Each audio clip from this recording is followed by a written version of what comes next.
Welcome everyone to our webinar today on inclusive entrepreneurship. Today we are joined by Tracy Robertson of the Ontario Trillium Foundation, myself, Galen McCluskey of the Tamarack Institute, Tamar Huggins of TechSpark, Sandy Konak of Inspire Nunavut, and Krissa Koulis of the School of Social Entrepreneurs, Ontario. I want to begin by recognizing that Toronto, which is where we're hosting today's webinar, is the traditional territory of many nations, including the Mississaugas of the Credit, the Anishinaabe, the Chippewa, the Haudenosaunee, and the Wendat peoples, and is now home to many diverse First Nations, Inuit, and Métis peoples. We also acknowledge that Toronto is covered by Treaty 13 with the Mississaugas of the Credit. Before we dive in today, I'm going to go over a few technical details. First, to reduce noise and distractions, we have you all muted today, so no need to worry about any background noise coming from your line. As well, for those of you who are joining us online, I'll just have you take a look at your GoToWebinar control panel that normally is on the right-hand side of your screen. And take a look at the bottom and you'll see a question box. If you run into any technical difficulties throughout the webinar, feel free to type into this box, and my colleague Jack, who's joining us on the line as well, will be there to help you. We're also going to be opening up the last 10 to 15 minutes of today's webinar for Q&A, so please type in any questions you have for the presenters in the question box throughout the presentation, and we'll do our best to make sure we answer them at the end.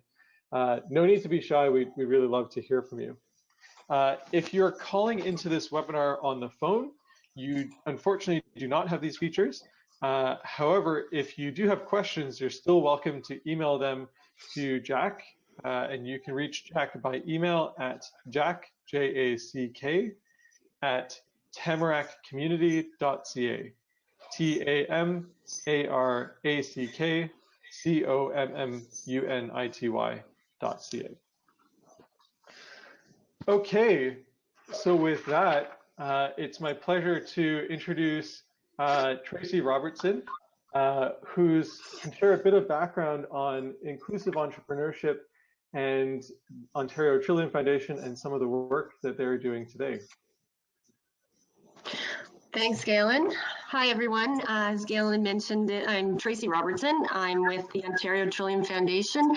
The last couple of years, I've been leading the strategy for, it's called Prosperous People Action Area, and that action area is within a broader investment strategy that we have, and we're partnering today with Tamarack. So thanks so much, Galen, for facilitating this conversation and working with us on the webinar.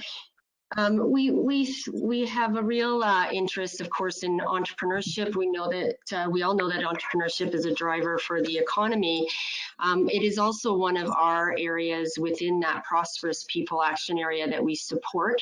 We support entrepreneurs, startup businesses, and other kind of ecosystems and incubators, etc. We do that through our granting strategy, and we also do it through our Youth Opportunities Fund as well at Ontario Trillium Foundation. So we have a real interest, of course, in the entrepreneurship field, but we also recognize that fostering diversity and inclusion is integral to creating an economy that works for everyone. The full and equal participation of underrepresented groups or groups that are often outside of this ecosystem are essential for future prosperity. So we wanted to have a kind of open up this conversation, and we recognize there's a number of research articles that are emerging and work from Brookfield Institute, for instance, and others that are looking at this whole area of innovation and inclusion.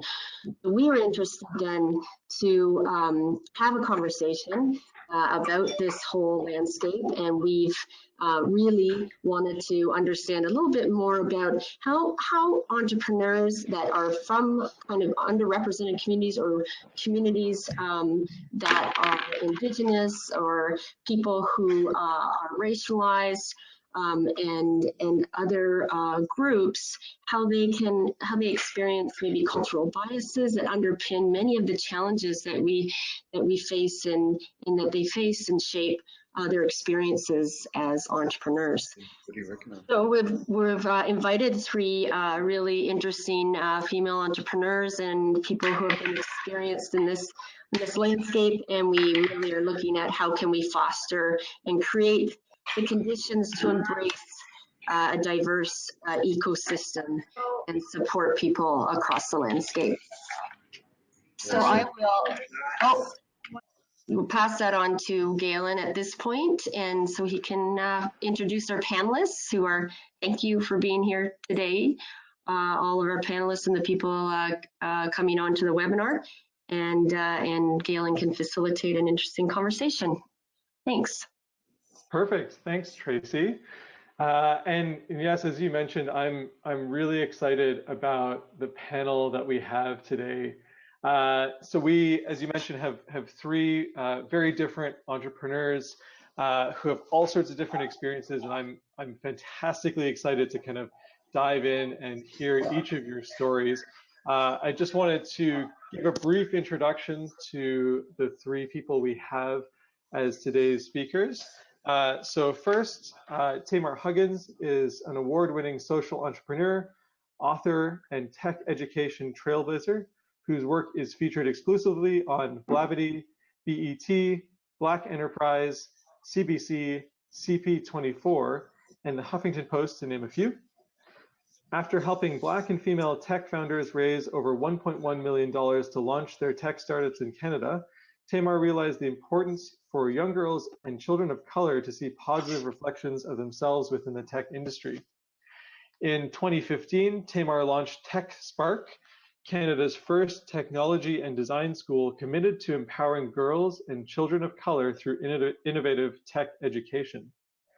As a result of her endeavors, Tamar was named the Harry Jerome Young Entrepreneur and honored as one of 100 Black women to watch in 2015. In 2017, Tamar was honored as Canada's top 150 Black women creating impact across the nation by CBC and Her Story in Black. Despite being told a Black woman would never be successful in tech, Tamar raised six-figure investments for TechSpark, educated over 1,400 youth in under 2 years, and is on track to educate 70,000 youth by 2022. Welcome, Tamar. Thank you for having me. Great. Next up is Sandy Kauna.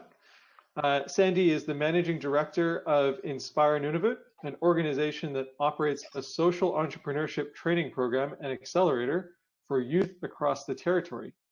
Its purpose is to build capacity within Inuit youth to create enterprises that integrate Inuit culture and values, increase community and economic development, and are increasing their community standard of living.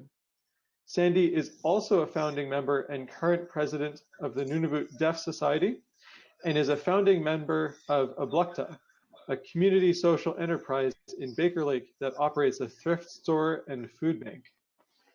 Sandy lives in Iqaluit, Nunavut, and also has a public sector background working for NTI as well as territorial and federal governments. Welcome, Sandy. Thank you for inviting me and letting me participate today. Absolutely, thanks for joining us. And lastly, we have Krissa Koulis. Krissa thinks of herself like Goldilocks, but without the three bears. She earned her BSc from the University of Toronto in psychology and criminology and assumed she would be content to work in the nonprofit sector. However, after working at both the Hospital for Sick Children and the University of Toronto, she felt something was missing, so she went back to school to get an MBA from the Schulich School of Business. She quickly realized that she did not fit into that world either and wasn't sure what she was looking for until she heard about the School for Social Entrepreneurs and joined the first Canadian cohort. At the school, she was able to bring her business degree together with her desire to make a positive social impact, and she launched her social enterprise, Sidekicks, that provides opportunities for people that face barriers to employment to gain experience in impact organizations while the organizations benefit from a plethora of experience by incorporating sidekicks into their workforce as needed. This finally felt right, so Krista became the managing director of the School for Social Entrepreneurs in 2018 and has been unlearning what that means since then. She's also a Canadian catalyst for the League of Entrepreneurs and also serves on the board of North York Community House. Welcome, Krista. All right, so that was a brief introduction to all of our speakers, but I wanted to give a bit of an opportunity for each of you to tell us a bit more about yourself, and particularly why the topic today is meaningful to you. So tell us a bit about yourself and why entrepreneurship that's inclusive is important to you. Sandy, would you like to start us off? Sure. I'm a mother of a deaf son in Nunavut. Nunavut's very young. It's only 20 years old. A new territory. We just celebrated that about not even a month ago.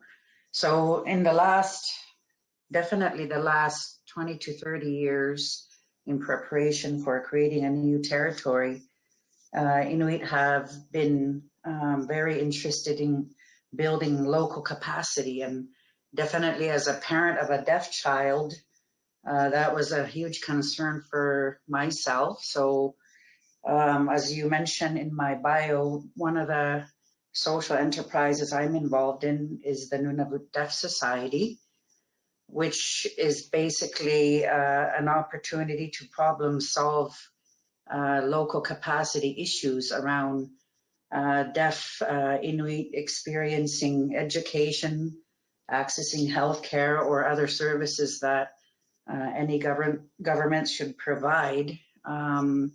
Definitely one of my areas where I dedicate a lot of my time to participate in helping problem solve capacity issues for a new territory. As well, with us being a new territory in our country, a huge factor that plays into being involved in areas such as entrepreneurship is we have a very high number of youth. Our youth probably represent about 30% or more of our young population. So this is youth 15 and under. And definitely we are impacted by unemployment rates, about 15%. So it's definitely something that we need to work on here is build those local capacities, opportunities to support our young population become fully functional self territory. Great, thank you. And I really look forward to hearing more about your work with youth, particularly and what that means in your context. Really excited to have you on the line. Krista, would you like to go next? Sure. Thanks, Galen. And thank you for inviting me to participate. I was on mute before, so I couldn't thank you. But as you mentioned, I often describe myself as Goldilocks without the three bears. And I should clarify, without the golden locks either. It's more in reference to my journey professionally and personally and to find the right place for me. So somewhere I feel that I fit in. So I'll tell you a little bit about where I grew up. It was a very diverse part of Toronto called Flemington Park. And my parents are immigrants from Greece. And we were very isolated from the family because they were the only ones in North America. So when I growing up, I was just really connected to the community around us. And I loved where I grew up. And it wasn't until later in life when I realized how the outside world viewed my community with names like Priority Neighborhood and, stuff like that. But for me, I just had great memories. And there's one experience that really stood out for me. It sticks out in my mind. And I think it's maybe why I feel so strongly about inclusive entrepreneurship. So we were young. We didn't get to go on a lot of class trips. But when I was 8, we had the opportunity to go to camp for a few days. But each kid had to raise enough money for the trip by selling Florida grapefruits and oranges. So at the age of 8, they expected us to be entrepreneurial. And for the most part, it wasn't really the kids that would actually be selling the Florida grapefruits and oranges, but it would be their parents. So anybody's family who had a small business, they could sell to their customers or vendors or suppliers. But for most of the kids in my community, this was just another opportunity that was just outside their reach. And I was really struck with how unfair that was. So even though I had no desire to go to camp, like I said, my parents were Greek immigrants, so camping wasn't really in our blood. I just became obsessed with selling grapefruits and oranges because I thought it was just so unfair, and the system was completely unfair and rigged against us. Um, and we were very fortunate. We had a family friend who owned a specialty tea shop, and one of the locations was the RBC Tower downtown, like in prime, like the financial part of Toronto. And through them, we sold enough Florida grapefruits and oranges for the entire class to go camping for 2 years in a row. And I knew back then at 8 years old that there was no way it would have been as great an experience if everybody wasn't able to go. So I saw at a very young age the benefits of entrepreneurship, but I also saw, at 8 years old, the barriers for some people as well. And so there's a real connection for me personally back to my childhood from that experience to then being a student at the School for Social Entrepreneurs and now managing it. So I think that story gives you a sense of why inclusive entrepreneurship is so important to me. Yeah, fantastic. And I'm curious to delve into a bit more of what you've learned since those early childhood experiences to now. As much as we can cover in a 1 hour webinar. Yeah. So thank you. Tamar, Hi. hi. Would you like to give us a little bit of an introduction and tell us about why this topic is important to you? Sure. So hello, everyone. My name is Tamar Huggins, and I'm a mother. I am an entrepreneur of 9 years now, and I'm also an author, and I'm also a very strong community advocate. I grew up in Brampton, Ontario, which is a suburb of Toronto, and I grew up in an upper middle class community, went to a good school, came from a family of entrepreneurs as well. And for me, as I entered into high school, I started to meet other individuals from different community members, different communities, and I had the wonderful opportunity to make friends with individuals who had different learning experience than I did, who had different living experiences than I did. And for me, being able to step outside of what was comfortable for me and what I was used to, and going into communities and experiencing things through the lens of someone who would live in a quote unquote priority neighborhood, for me, it was enlightening, and it really struck a chord with me as well to be able to see how other individuals were living and to know that there's better out there, and for me to really feel that there's something that I should or could do to make things better. I do feel that education and opportunity is something that everyone should have access to, regardless of their socioeconomic status, regardless of their culture, regardless of their race. And for me, it was really about how do we provide support to those who would be considered the quote unquote underdog. And so growing up, I always had a soft spot for young people who felt that the world and adults around them were giving up on them before they even really got a chance to start their life. And for me, it was really about how can we create systems that will support these groups who many call underrepresented, but I'd like to say underestimated, children of color and young girls, and how can we create systems that actually support them? And what type of work can we do to dismantle the systems that have been set up to destroy them or to oppress them? And so for me, my work with TechSpark actually started out as Driven Accelerator, which was Canada's first technology accelerator for women, people of color, and newcomers. And the goal was to really give a platform or a voice to those who were often unheard, and to give them an opportunity to learn from the best of the best, for them to be able to speak about their business, to be able to get training, mentorship, and of course, capital for their organization. And we did that for about 2-3 years. And after we realized that in order for us to really create social impact, we had to really start at a young age. And so I came back to, my passion and my love, which was young people, and creating TechSpark Canada, which is Canada's first and only technology and design school that's really focused on empowering young girls and children of color through innovative, equitable, and culturally responsive tech education. So looking at how we can infuse the culture that these young people know and that they are accustomed to, and infusing that in education so that they want to learn and they're engaged and they feel like, the teachers understand them and are speaking their language, essentially. So this has been a long process for me.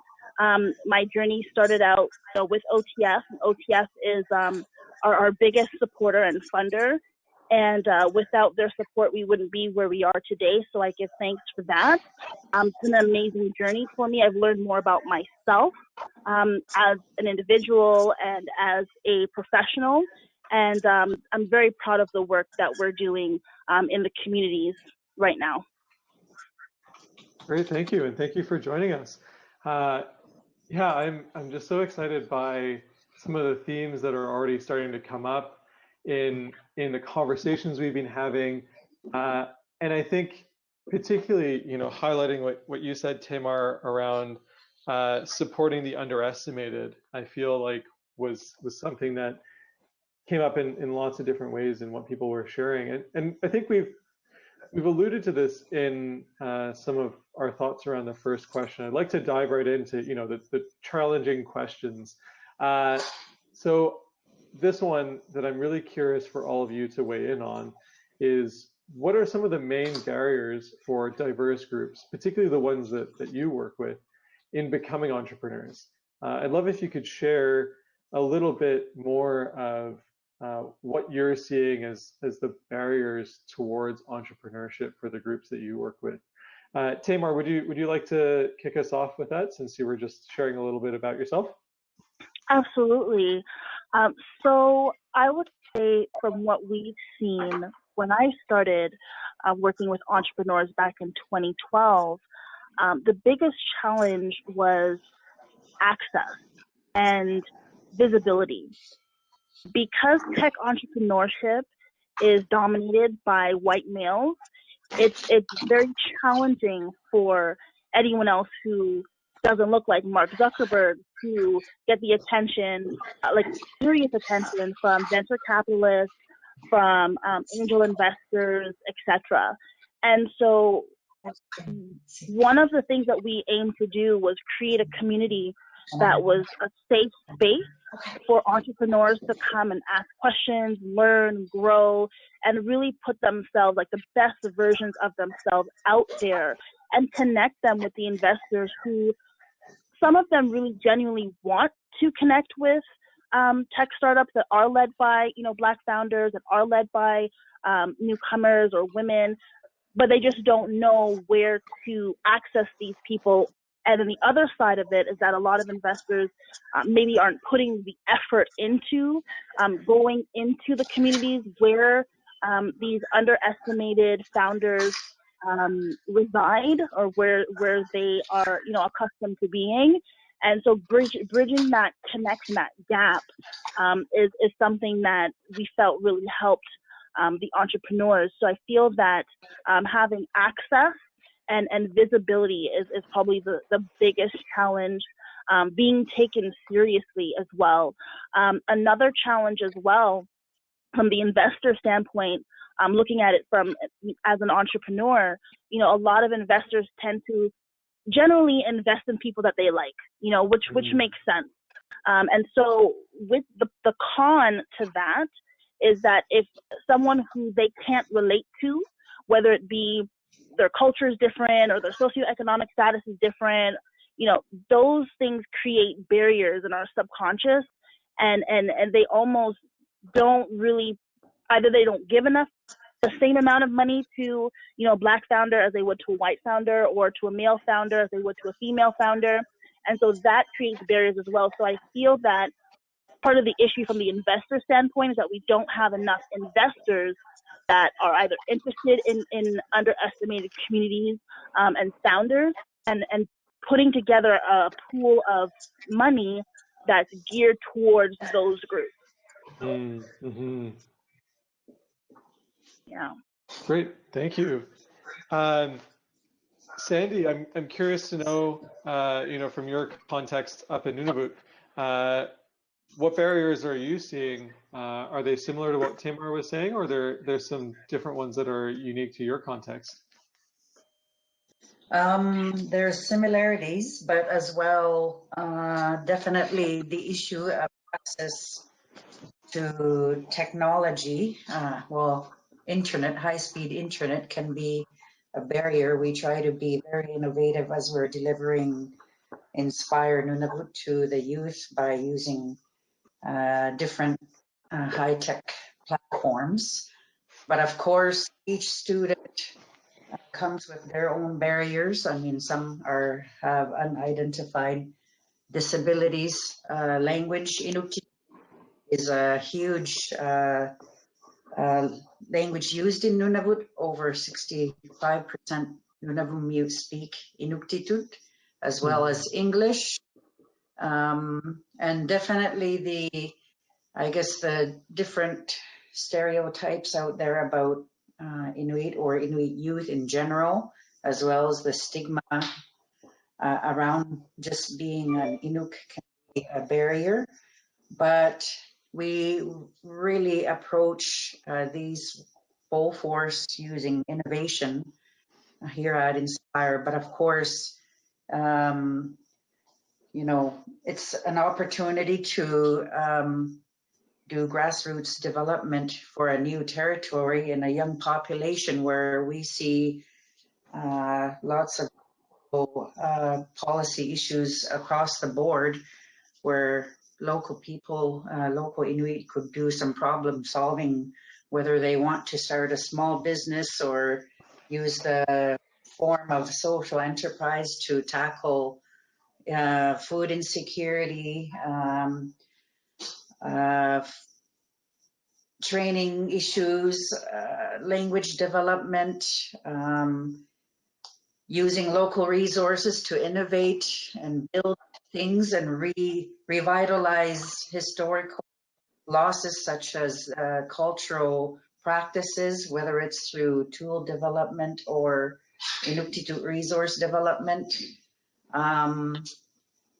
So the challenges to me at this point, again, is just the diverse geological separation. We're a huge territory where everything is so expensive.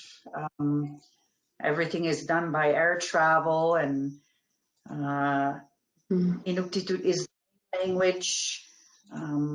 It's just a matter of being able to pull those challenges together by being innovative. Like, the landmass is huge. It's probably the size of the rest of the country, if not 10 times more expensive, but definitely being very resourceful and creative, and tapping into those partnerships to make things move and make things happen, and which we do problem solve on a daily basis on different factors, but again, it's all about social innovation.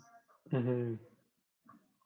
Historically, that's how Inuit have always made it throughout the thousands of years. It's a extreme location, extreme conditions, and it's tapping into that called Inuit Kawimaya Tokangit. So in a smaller abbreviation I can give you is, we call it IQ. We really tap into that knowledge of how things have been done for thousands of years to get through our youth and get them at a level of platform where they could pursue entrepreneurship or continue their social enterprise to solve problems. Mm-hmm. Great, thank you.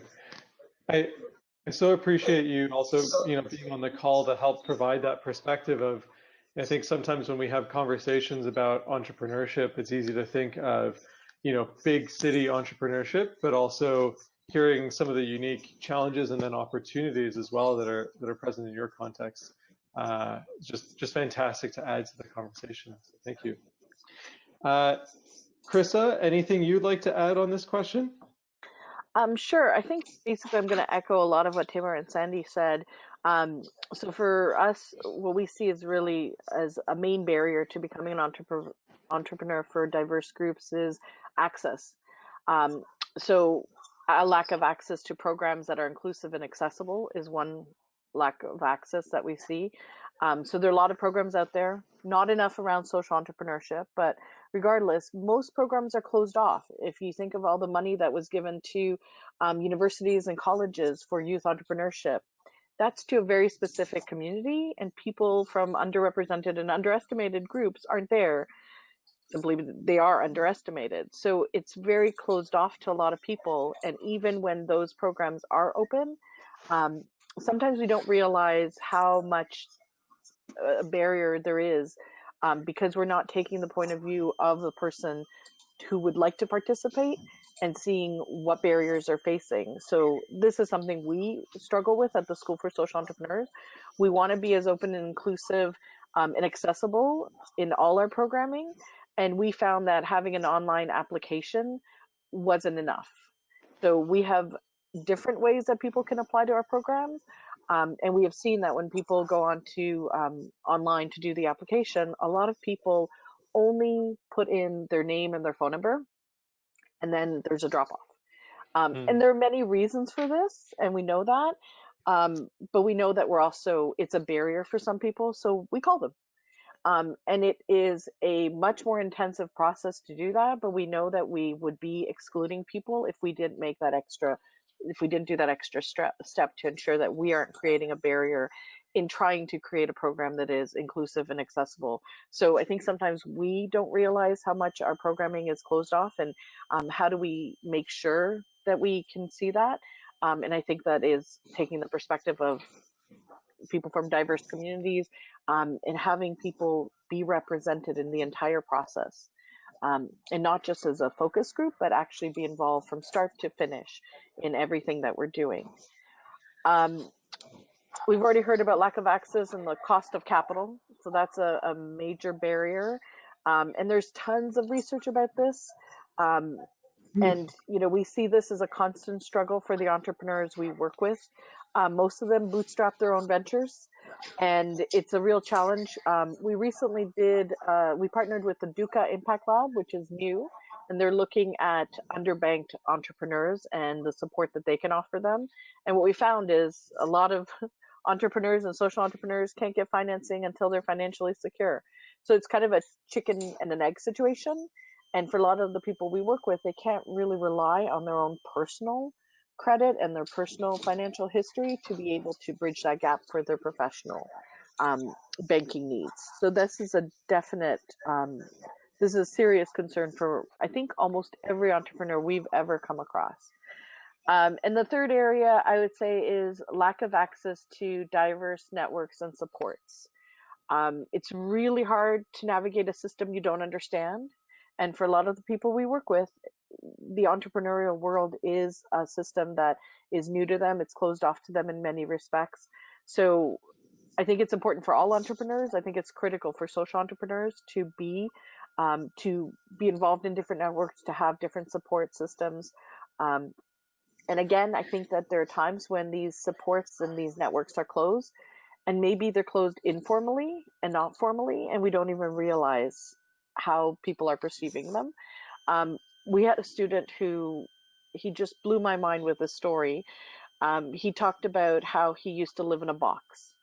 There were boundaries where he could go, and it was both a physical thing and a mental model, and he had developed it, and it was so strong. he never saw himself being able to go outside of that box. So that limited his opportunities as a social entrepreneur. And for one of the sessions we did a pitch event downtown at a fancy building, in the finance district. And he said afterwards that he felt that before that experience, he could never see beyond that box. He could never go beyond this box. But going with us into that space, meeting people from different backgrounds than him, showed him that he didn't have to live in that box, and his boundaries were expanded. And so how can we expand our networks? How do we involve and engage different people in all the different networks that we all have? So those are some of the ways I think that a lack of access really provides strong barriers, whether or not they're formal or whether or not they're even seen, but they're actual barriers to people becoming entrepreneurs. And I think that challenge of them, a lot of these types of barriers being hidden or unseen, I think raises a particular challenge for us to respond to. And I think it dovetails really nicely into, the reverse of the last question, where we talked about just laying out, getting out what are the barriers that we're seeing. Many of the people on the call are, either running support services or organizations, involved in programs that support entrepreneurs, involved in funding entrepreneurs or organizations that provide these types of supports. And I think it's probably going to be really important for all of them to hear your thoughts on the opportunities that you see around making entrepreneurship more inclusive. So Chris, I wonder if you could extend on some of the themes you highlighted, around access, around kind of the lack of, the need for access to diverse relationships and supports, and then also that challenge of these kind of hidden mental models about what's possible.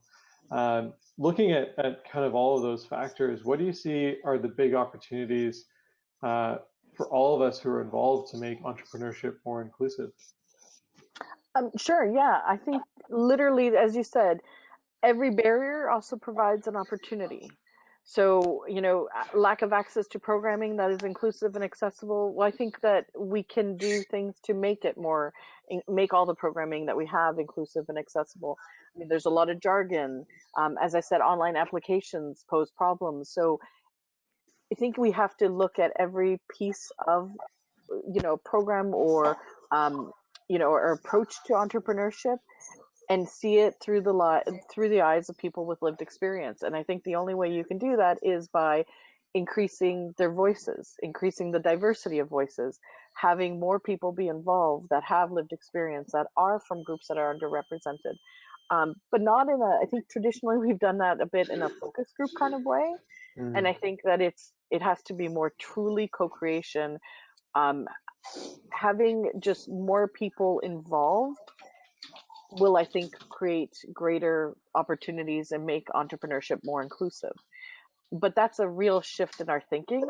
And I think there's a lot we have to unlearn before we get there.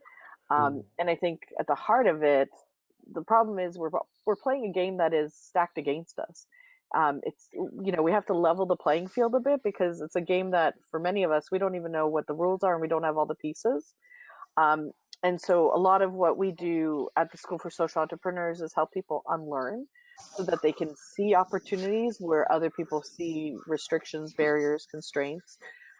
We're never going to solve the problems that we need to solve if we're still using toolkits from the past. And for us, there's even trying to learn how to play the game, and also just, throwing the game out and playing a new game and creating a different game altogether.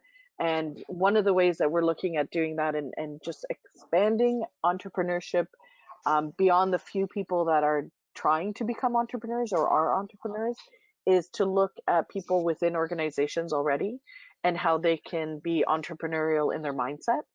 And so we partnered with the League of Entrepreneurs. So an entrepreneur is somebody who is trying to make change from within an established organization. And the training and programming that we do around entrepreneurship it's very similar to what we do with entrepreneurs. It's around expanding our minds, creating an entrepreneurial mindset, unlearning the things that hold us back. And we have found that, especially with youth, they no longer have the one label that I think that we would have in the past of I'm an entrepreneur or I work at an organization, and it's very much more fluid. And so we're seeing a lot of people that are both entrepreneurs and intrapreneurs, or they're using their organization as training ground and a little bit of a safety net to test out their idea before then venturing out and starting their own venture. So, giving people a leg up within an organization, that does provide a bit of a safety net to help deal with some of the lack of access, lack of capital that we might experience when you become an entrepreneur, can help to just level the playing field and just change the game. I think we have to do more of that, just a little bit of blowing things up. Not always a bad thing, especially when it means that more voices will be represented, because I think we'll all benefit. I know we will all benefit from that. So how do we all support that?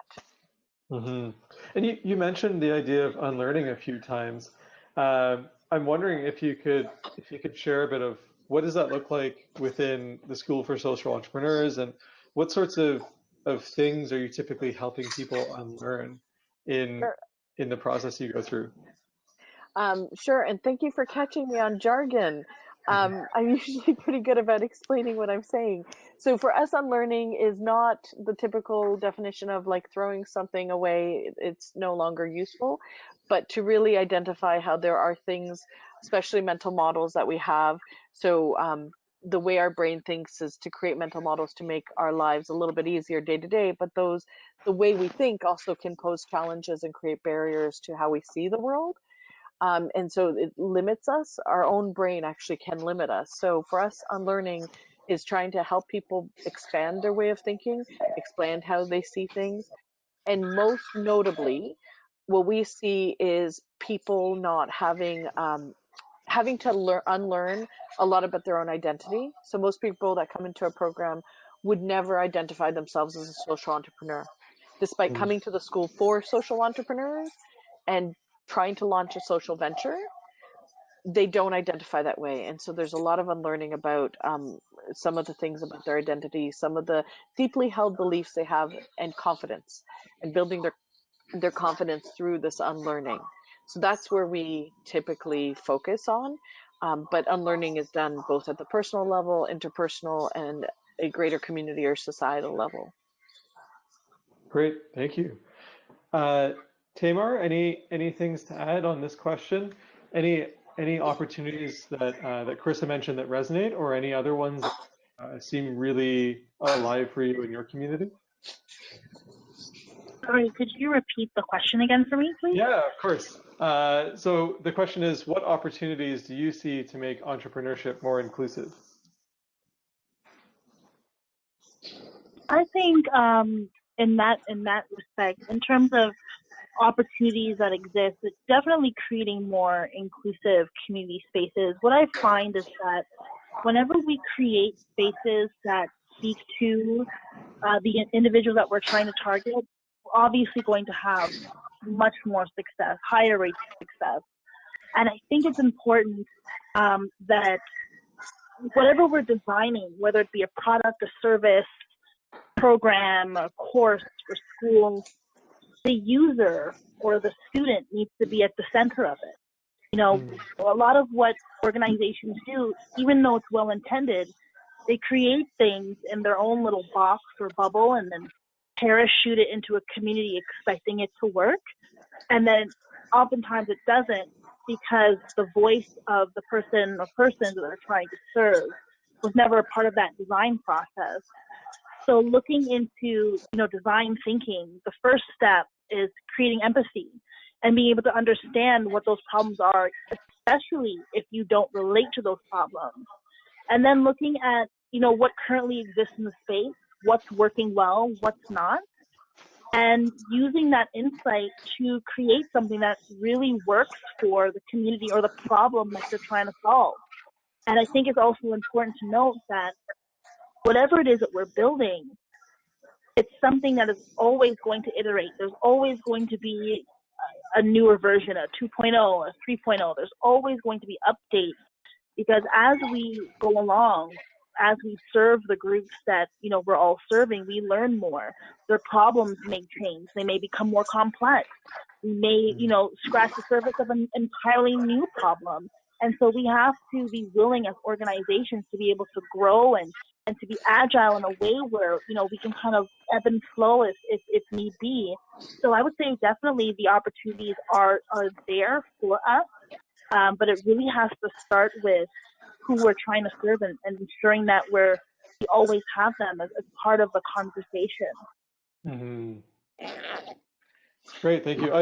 I think the combination of both of your thoughts, you know, starting with you know, expanding individual perspectives, but then also making sure that the spaces and places and supports that we provide reflect the perspectives of the people who we're actually hoping to support.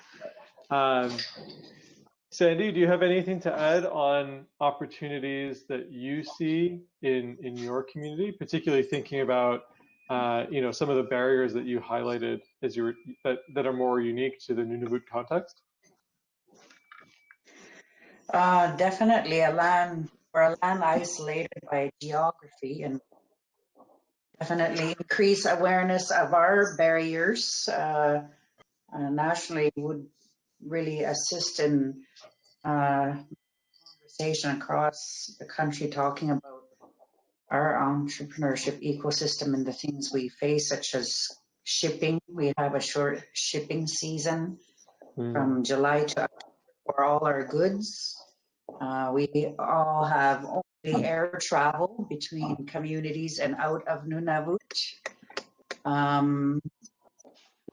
I guess conversations around how can we improve high-speed internet? How can we possibly look at other technologies or innovations that have been to include them in entrepreneurship? I mean, people want to work in Nunavut. I mean that's enough to say there is a need. Definitely, approximately $1 billion wealth in forms of, you know, wages and expenditures and profits earned in Nunavut exit annually with little to no return back to Nunavut. So, which speaks to the high food insecurity issues you may hear across the country about Nunavut. So, it's having those conversations with policymakers and programs. I mean, we're highly dependent on governments to support us build our capacities. Those are the kinds of conversations I would think would support improving the opportunities for entrepreneurship in Nunavut, is high-speed internet, shipping, etc. Great, thank you. Yeah, and I like that our conversations around this help to reinforce all the different layers and ways of viewing this, where, you know, Sandy, you took us looking at policy and infrastructure as a critical support, in addition to some of the things that that Carissa and Tamar were saying that are more, you know, at an organizational level or even more at an individual level. And it's one of the things I appreciate about this conversation is that it feels like there are so many layers to making entrepreneurship more inclusive. So the last question that I want to ask, and also would encourage anyone on the line, if you do have questions, feel free to type them in and we'll see if we can get them in. But it's a bit of a personal question for each of you, thinking about what advice you might give, particularly to people in groups that you work with around entrepreneurship. So the question is, what have you learned in your journey that you would like to share with people who might be interested in becoming entrepreneurs, particularly groups that aren't included right now? So you can think about the groups that you're working with. Sandy, would you like to start? Do you have any lessons learned or stories to share about that you might want to share with people who are interested in becoming entrepreneurs, but aren't really sure where to start, or may not feel included, or may not feel it's possible? Limited technology is here. I mean, we are accessing markets outside of Nunavut. There are innovations happening locally where, you know, it's totally different from the rest of the country, whether it's a product or service. It's about being resourceful and creative and finding solutions, like a quick round for any of our participants. We have to work with a totally different schema of learning entrepreneurship, whereas generally a lot of our what we've learned, I mean, my parents and their parents, was by modeling, learning. Now we're trying to incorporate literacy and numeracy, and so just the there's a different way to do business in Nunavut, and there's opportunities that we haven't even found yet, or maybe had time to talk about yet with each other, but it's really about social innovation. It's about being able to be problem solvers on the minute by the minute, and that's what our students are doing. They're showing so much creativity and unique abilities that I'm very happy to be a part of, like beautiful work that they're creating, arts, it's just amazing what I'm getting to experience on a daily basis on how it's a great opportunity to learn from the North in terms of entrepreneurship. Lots of creativity going on in Nunavut. Thank you very much. Krista, would you like to share any thoughts from, I think this might be a good opportunity to kind of tie back to, you know, your story at the beginning potentially, and just on your journey, what have you learned and what might you share to people who are interested in becoming entrepreneurs but may not feel included? I was thinking in answering this question, I was thinking about all the barriers that, you know, we face in trying to become entrepreneurs, and so many are external, but the ones that are internal, I think, are the ones that really keep us from reaching our full potential. So I think if you are struggling with that and it's an identity thing, that, you know, take that risk, take a chance on yourself. It's a hard route to take, but when I think about it, I think it took me a long time. This is the Goldilocks thing. I tried a lot of different things before getting to where I am. But I think if you are entrepreneurial in nature, if it's your mindset, it's going to come out one way or another. So deal with the internal things that you're dealing with, or get help in terms of that, because there are enough barriers out in the world, but you need to be pretty secure in who you are if you're going to attempt to be an entrepreneur, and there are lots of places where you can get that support. It's just harder to find, but I think you have to deal with that, because if you're going to be an entrepreneur, it's going to happen at some point in your life. Might as well have it happen earlier than later, especially if you're a social entrepreneur. We need people to help solve societal problems now. So that's my learning. Great, thank you. Tamar? Yes. So great feedback. I think a lot of what Krista said echoes with my journey as well. Trying to penetrate an industry or a problem that you know, doesn't really include individuals who look like me was always a challenge. And I feel that, you know, Steve Jobs said that if there's one characteristic that entrepreneurs need to have, it's perseverance. I wholeheartedly believe that, because when entrepreneurs who are born to be entrepreneurs are born problem solvers, and we've been placed on this earth to solve some of the world's toughest challenges and problems, and come up with creative and fresh solutions to those problems. Some of us have been tasked with, you know, solving larger problems than others. And I think with that comes a certain skill set.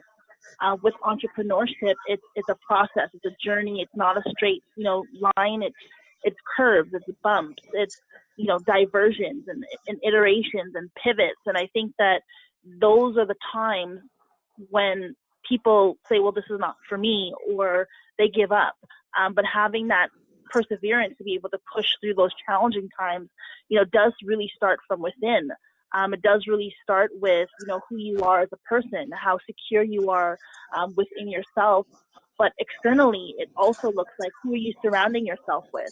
One of the quotes that I put in my book, Bossed Up, was that you should pay anything to be in the comfort and the presence of influential people, to learn, to grow. It's always a learning process for us. Picking up books and reading, a lot of the great entrepreneurs that we see never went to post-secondary school. They don't have a PhD, they don't have an MBA or any of these things, but they take their time to really learn about their craft and learn about the problem that they're trying to solve before they start doing it. And I think surrounding yourself with education, surrounding yourself with the right people who will support you from a spiritual perspective, from a mental perspective, because entrepreneurship is something that can really drain you mentally and emotionally and even physically. And having, that self-care piece a part of your journey as well, and someone to remind you of that, is also very key. And I think that, being an entrepreneur, as our process in business will often, shift and change, we as individuals will also shift and change. And so that's okay. And I think that people should be okay with knowing that as they get older, more mature, more wise, that their path may direct them into a different area. And that's fine. I feel that everything that we do now is a stepping stone to something much greater. And just to be open to that process and change is something that's really important. And that, I think that raises an interesting question for me, just based on this theme that came through from all of you around the need for resourcefulness, for persistence, and kind of overcoming your own internal barriers and being, how do you keep from giving up? I think the last question I'd like to put out there, just to see if anyone has any thoughts on, is what can we, all of us on the call as individuals, maybe even, what could we be doing to support and help the entrepreneurs or potential entrepreneurs in our lives to kind of keep going and avoid giving up and work through some of those barriers that you talked about? I'll just leave that open to anyone if you have any thoughts on what it means to support people who might not have these kinds of access in your own life. Well, I feel that definitely keeping your story authentic is key.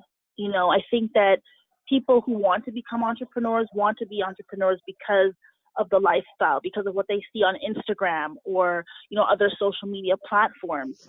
But they never see the hustle, they never see the sleepless nights, they never see, the moments where, you want to slam your head against the wall. They never see the times when you're crying or when you have a mental breakdown, right? And I think that being that vulnerable, something that maybe not everyone is comfortable with, but some level of vulnerability and exposure is important for other people to see, so that they know, okay, you know what, she's going through it too, and look how she overcame it, so I can do it too. She can do it, I can do it. I think that it's important for us as entrepreneurs to tell our story more often, and that's why I really appreciate, even though you read our bios, that you gave us all an opportunity to share our stories, because I feel like in sharing that story, other people can find some common ground and be able to understand, okay, well, I can find some similarities here, so I'm able to maybe relate to her in this type of a way, or just keep it real and just stop with the people put so much out there that's just not what it's really about. And I think that we all owe it to the community and to others to share our experiences in a genuine and authentic way. Thank you. Sandy or Krista, anything to add? I can add that in terms of what I've seen for students in our programs and for myself personally, um, goes back to a bit of that self-care for social entrepreneurs. Their work and their personal identity is so intertwined that sometimes it's very hard to pull out and take care of oneself. And so people around us, friends and family, to be able to support self-care, community care is really important. Um, we all need to be supportive of people who are trying to like they're taking such a huge risk. And it's a risk in so many different ways that any place where you can see that you can help is appreciated. And, you know, I know personally I'm grateful to my friends and family who understand that I've decided to take this path. Even though they don't necessarily understand it, and a lot of people would never choose it for themselves, I just keep surrounding myself with people who, regardless of their understanding of it, can support me. And I think that is critical for every social entrepreneur. You need people around you to support you. And if you don't have it in the direct people you already have in your community, there are other communities that are there for you. And we've heard, you know, from all of us today, there are communities out there to support you. Great, thank you. Sandy, any final words to add on this?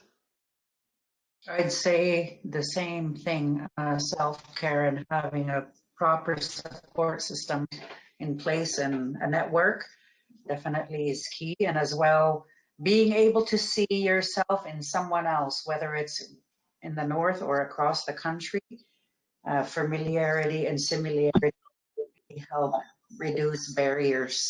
That's what I would encourage, is more networking across the country, whether it's north of 60 or south of 60. I think it's a great opportunity to share best practices, lessons learned, and now what, right? That's what I think.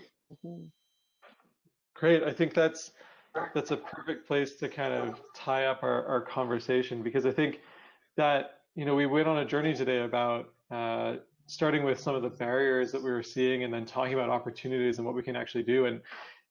And this, to me, this really resonant theme of connection, of sharing, and how much that opens up for all of us, I think is a really good one to leave with today. So thank you to all of you for sharing your perspectives. I certainly really appreciate just having a chance to listen and chat with you. So Thank we're you going, for having oh yeah, of course. So just a few logistics for everyone as well who's still on the call. Following the webinar, we'll be posting a recording of this presentation on the OTF Knowledge Center. Tracy, if you're still there, would you like to share a few details on the Knowledge Center and what people can expect to find on there? Thanks. Can you hear me? Yep. Okay. I'll just take a few seconds because we're just ending the webinar, but thank you so much, everyone, for participating, and for the panelists, all the to share your journeys. That was really rich and just really great conversation. So we don't want to leave it there. That's why we have a Knowledge Center. It's a platform that we have that is available to the community to engage in conversation. So Sandy, when you ended with that comment around we need to connect, we need to network, we need to share what's happening, we actually have one way of doing it. It's not an answer, but it's one way that we have, and anyone can join it, and it's there for you to share resources and ideas. And I know you've already, Mar, you talked about a book, of course, that you have, and Krista, you mentioned some research. And Sandy, I know you have some examples of social enterprises. They could all go on this the Knowledge Center under Prosperous People, or you'll notice when you get in there where it can where you can share the information. And if you need any help in doing that, please get in touch. And it's an opportunity to discuss with others and to create kind of that community of practice, where we do have a community that's already engaged in discussion. In fact, we've got quite a bit of information on the Knowledge Center right now under Prosperous that relate to diversity and inclusion, as well as the work research that's happening in the tech sector, in diversity in the incubators, across Ontario. And of course, Brookfield Institute is for Innovation and Entrepreneurship is also putting up their research. So we've got lots of different ways to engage and learn from each other. So thanks so much for participating, and thanks, Galen, for facilitating. Of course. Thanks everyone for joining us, and thanks again, Sandy, Carissa, and Tamar for taking the time to share your stories with us. Thank you.